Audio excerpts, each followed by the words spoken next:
రవీందర్ గౌడ్ గారు మీరు కూడా చూసారు కదా ఒకసారి. సో ఈ హైడ్రా ప్రారంభించినప్పుడు కూడా చాలా మంది దీన్ని చాలా మంచి విషయానికి పూనుకున్నారు. చెరువులు కబ్జా చేసి ఇలాంటి ఇల్లు నిర్మాణం చేపడుతున్నారు. సో వాటన్నిటిని కూల్చివేయడం ద్వారా తద్వారా చెరువులు బాగుపడతాయని కూడా చాలా మంది అన్నారు. సో అందులో బీజేపీ నుంచి కూడా చాలా మంది దీనికి కొద్దిగా హర్షం కూడా వ్యక్తం చేశారు దీనిపై.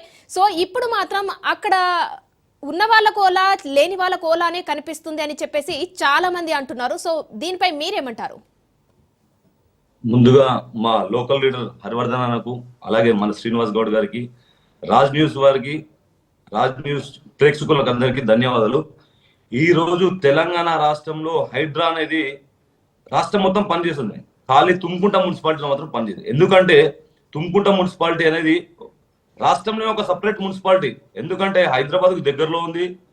తుమ్కుంట మున్సిపాలిటీ సరౌండింగ్ లో మంచి మంచి వాల్యుబుల్స్ రిసార్ట్స్ ఉన్నాయి.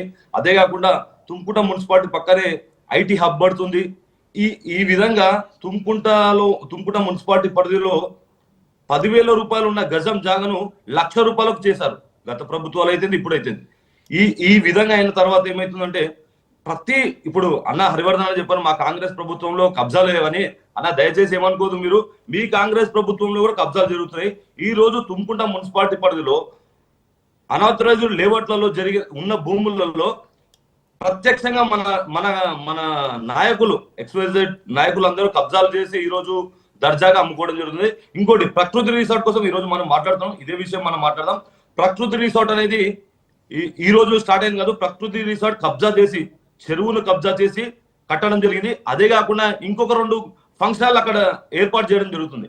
ఎందుకంటే వీళ్ళకి సంబంధించిన వాళ్ళే దీంట్లో కాంగ్రెస్ పార్టీ వాళ్ళు ఉన్నారు, ఎక్స్వైజెడ్ అన్ని పార్టీలు ఉన్నారు. నేను హైడ్రా వచ్చినప్పుడు మొదటిగా నేను హర్షం వ్యక్తం చేశాను. రేవంత్ రెడ్డి గారు హైడ్రా చేయడం వల్ల అందరి ప్రజలకు కాకతీయుల టైంలో కాలువలు కుంటలు ఎలా ఉన్నాయో అలాంటి రాజ్యం వస్తుంది, చాలా బాగుంటుందని నేను కూడా హర్షం వ్యక్తం చేయడం జరిగింది.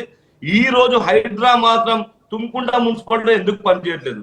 ఎస్పెషల్లీ తుమ్కుంట మున్సిపాలిటీలో ఉన్న కమిషనర్ గారు మరియు ఎంఆర్ఓ గారు, ఇక్కడున్న కొంతమంది నాయకులు అందరూ కలిసి కుంభకై తుమ్కుంట మున్సిపాలిటీ పరిధిలో మాత్రం కలెక్టర్ గారు కూడా ఎలాంటి యాక్షన్ తీసుకోలేని పరిస్థితుల్లో మేము ప్రత్యక్షంగా ఎన్నో విషయాల్లో ఎన్నో రకాలుగా మేము కంప్లైంట్లు ఇస్తే మేము కంప్లైంట్ ఇవ్వాలి, అధికారులు దండుకోవాలి, రాజకీయ నాయకులు దండుకోవాలి. ఇలాంటి విధంగా జరుగుతున్నాయి.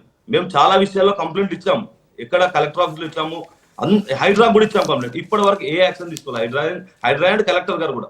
ఎందుకంటే తుమ్కుంట కమిషనర్ గారు ఒక స్పెషల్ వ్యక్తి. మా తుమ్కుంట మున్సిపాలిటీ పరిధిలో ఉన్న కమిషనర్ గారు ఆయన ఒక రాష్ట్ర కమిషనర్ల అసోసియేషన్ జనరల్ సెక్రటరీ కాబట్టి ఆయనకు కొంచెం మినహాయింపు ఎక్కువ ఉందంట. అందుకోసమే ఎవరు యాక్షన్ తీసుకుంటారు. ఈవెన్ దో రేవంత్ రెడ్డి గారు అండ్ హైడ్రా కమిషనర్ గారు కూడా ఎలాంటి యాక్షన్ తీసుకోలేని పరిస్థితుల్లో ఉన్నారు. ఇప్పుడు తుమ్కుంట మున్సిపాలిటీలో సుమారు 100,000 ఎకరాల భూములు దేవాదాయ భూములు ఉన్నాయి. ఇదే ప్రకృతి రిసార్ట్ లెక్కల 100 ఫంక్షన్ హాల్స్ మన తుమ్కుంట మున్సిపాలిటీ పరిధిలో ఉన్నాయి.